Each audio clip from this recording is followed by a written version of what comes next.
Hello again, this is Assistant Narrator Richardson with another one for the database. Today it's going to be The Morgue. Very interesting one. I can see if they turned this one into a movie if they weren't so secretive about this one. Alright, let's start. Item number SCP-022. Object Class Euclid.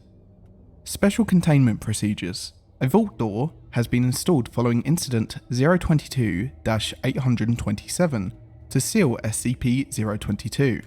It is to remain locked at all times, with the sole exception being the appearance of an instance of SCP-022-1.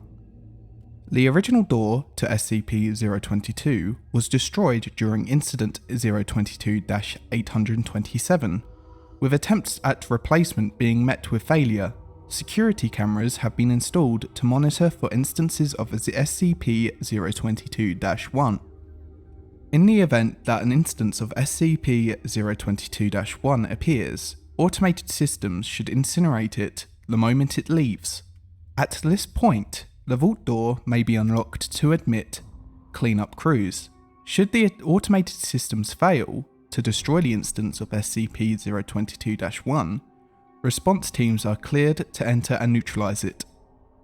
Under no circumstances may any living human enter SCP-022 except at the order of Class 4 personnel for testing purposes. Class 4 personnel may also order instances of SCP-22-1 to be captured and held. However, they may not be removed from SCP-22 containment facilities. Description: SCP-022 is a morgue in the basement of Redacted. Hospital in Great Britain until 1980. Classified. There were no reported anomalous occurrences within the morgue. Reports of strange activity were first received in November of 1980. Classified. The area was soon quarantined by the Foundation, with an official story being released that the entire building had been condemned. The reason for the sudden manifestation of its strange properties remains under investigation. Periodically, a random drawer within the morgue will open to reveal a cadaver under a covered sheet. After approximately 6 minutes open, the cadaver will animate and attempt to leave the morgue. At this point, the cadaver is given a designation SCP-022-1. In some cases, the cadaver will be too damaged or decomposed to successfully exit SCP-022 or even rise from the table it lies on. In this case, SCP-022-1 will typically struggle and twitch on the table until expiration occurs.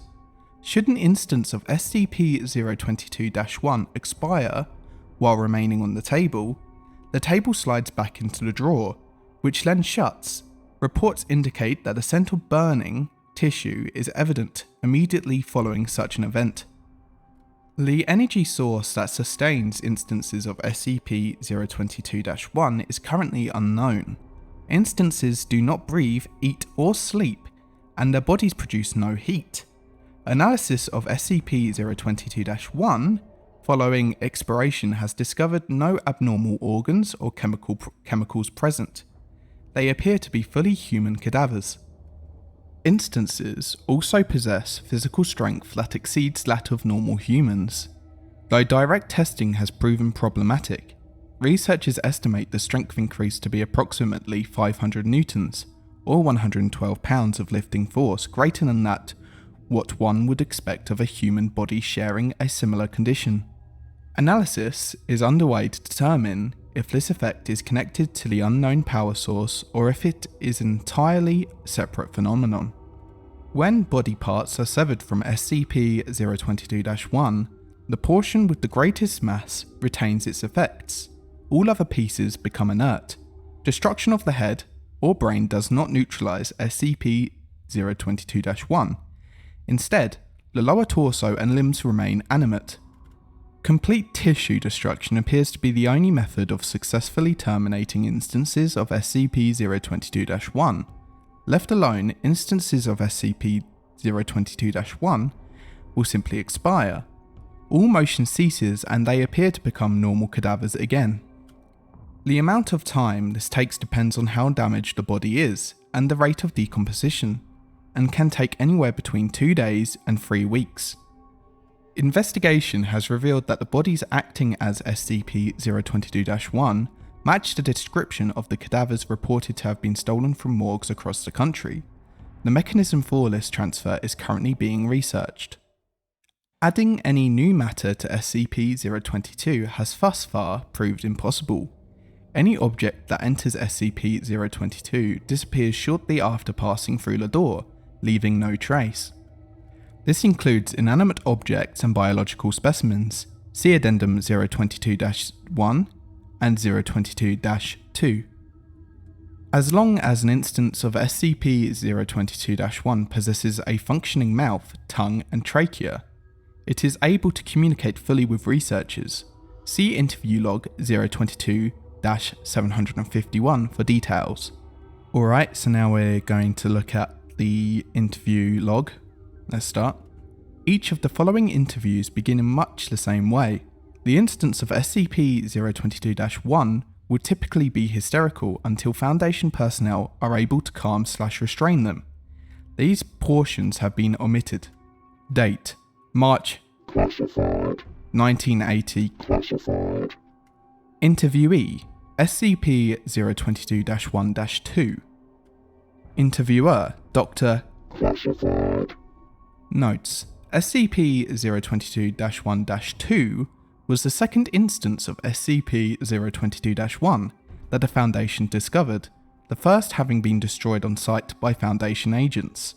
SCP-022-1-2 had the body of an Asian male approximately 54 years old. Its chest had been stitched up, evidence of an autopsy. Begin log. Please identify yourself. My name is John. Classified. What the hell is going on? That's what we're trying to figure out, John. How did you get to this state? I don't know. I was driving my car, coming from... Never mind, I was driving, and I crashed. Len, what happened? Nothing. I woke up here. Please, this has to be... So, you remember being in a car accident, then woke up here in the morgue. Do you have any idea how you got here? I didn't get here. Don't you get it? This isn't me. I'm not me. What do you mean, you aren't you?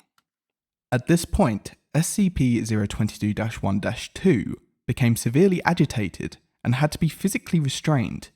This required 6 agents, due to the strength increased associated with instances of SCP-022-1.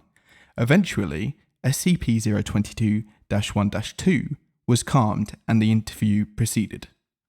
Now, would you please explain what you meant? This is not me. I saw my reflection in the still. I'm not some old Asian fuck.